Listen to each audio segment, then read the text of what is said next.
War with Iran may be escalating, or it may not be. We don't know. But what I can tell you is that last night, as I started an impromptu live stream, as we learned that Iran had attacked two U.S. bases in Iraq, it was feeling a whole hell of a lot like that evening in 2003 when George W. Bush was president, announcing that we had started the war with Iraq. Iran has retaliated to Donald Trump's assassination of the Iranian Quds leader Qassim Soleimani with missile attacks on two U.S. bases in Iraq. This includes the Al-Assad base and Erbil, which is another air base. This was very much starting to feel like the beginning of the Iran war, although it's possible that it won't happen. And I'll explain all of the possibilities momentarily. It has not yet escalated in that way. But as I watched the videos of the missiles last night, seeing the live news coverage brought me back to the start of the Iraq war. Right now, we are not aware of any casualties.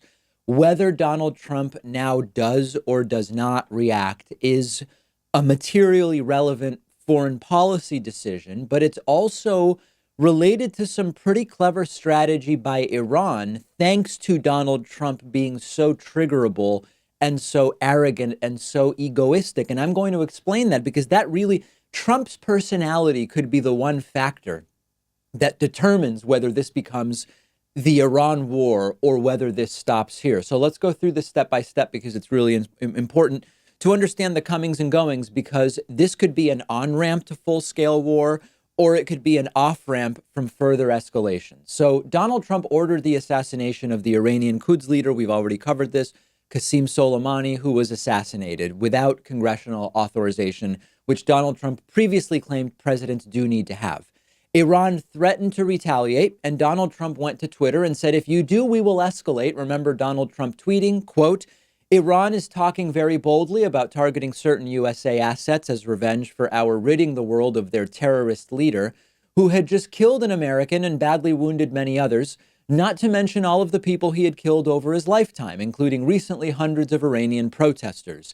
He was already attacking our embassy and preparing for additional hits in other locations. Most of this appears to be untrue, by the way.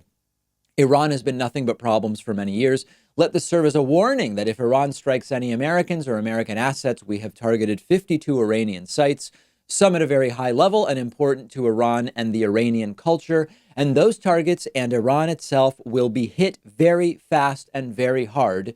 The USA wants no more threats. So Donald Trump, among threatening war crimes there, pre-committed to further action if Iran retaliates. So Iran did retaliate. Two strikes yesterday, hitting two different military bases in Iraq, although seemingly without any casualties, launching more than a dozen missiles, claiming that every missile hit its target, despite not killing anybody. Now, this was deliberate in the sense that it was calculated. This was a sophisticated move by Iran.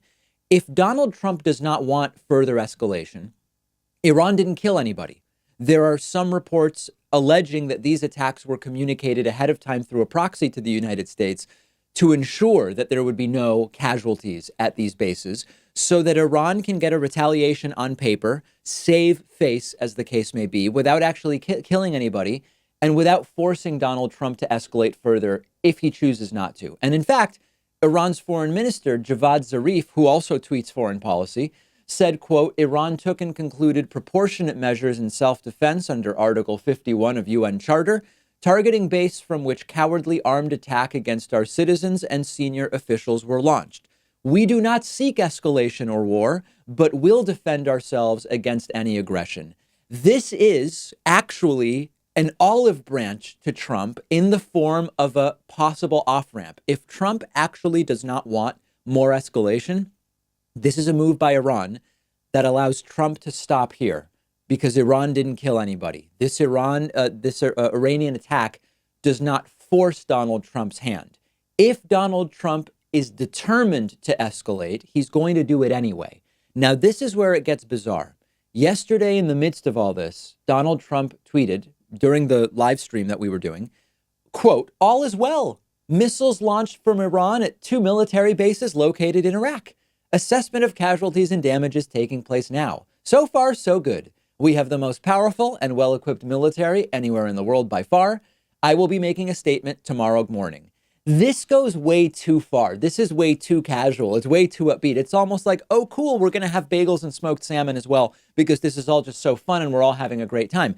I was actually wondering whether this was even Donald Trump or someone else may have taken his phone and tweeted this. All is well is the phrase of someone who either is in way over their head, is completely intimidated by the more sophisticated strategic decisions being made by the Iranians, or is simply gaslighting people. My understanding of Donald Trump's personality and ego make it very difficult to imagine that he won't want to retaliate.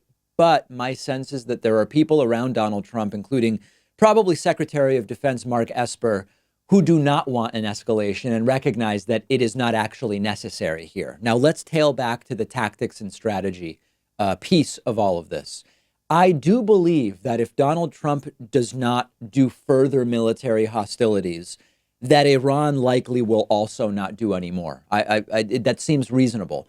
The thing about Iran is that much differently than Iraq, Iran's cyber warfare capabilities are significant. Even if Iran's military does nothing more in the military realm, the cyber realm becomes a real possibility, and one that Donald Trump's administration has not taken seriously throughout the presidency of Donald Trump.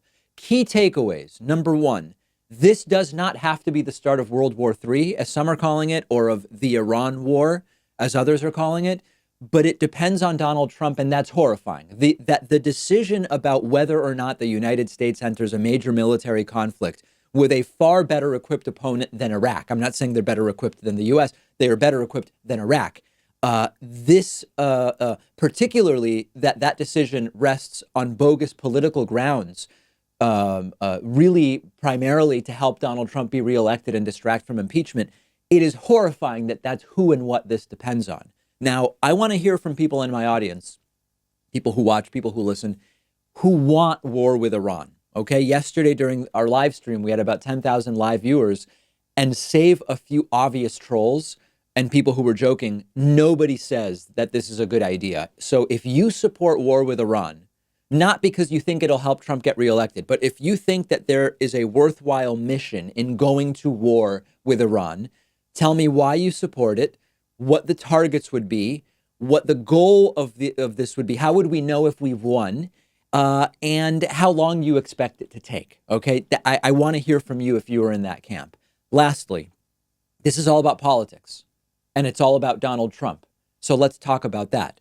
Does a war with Iran actually help Donald Trump? We know that the assassination of Qassim Soleimani was a political ploy to distract from being an impeached president and to start creating a pretext to justify his own reelection.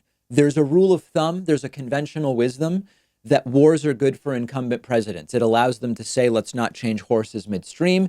It frames them as more presidential than their opponent because not only are they running for reelection, they're also managing a war. So historically, military conflicts have actually been pretty good for the reelection of presidents. But will it work in this case? It's not clear to me that in this case it would help Trump, especially because there seems to be very little support for attacking Iran. So I want to hear from you about that as well. Would a war with Iran actually help Donald Trump in terms of his reelection? Let me know. I'm on Twitter at @DPakman. Follow me there. Follow the show on Twitter at David Pakman Show. And we are going to continue talking about this later on today's program and throughout the week as well. I anticipate during live calls on the Friday show, Iran will continue to be a topic of much discussion. Quick break, back after this with much more.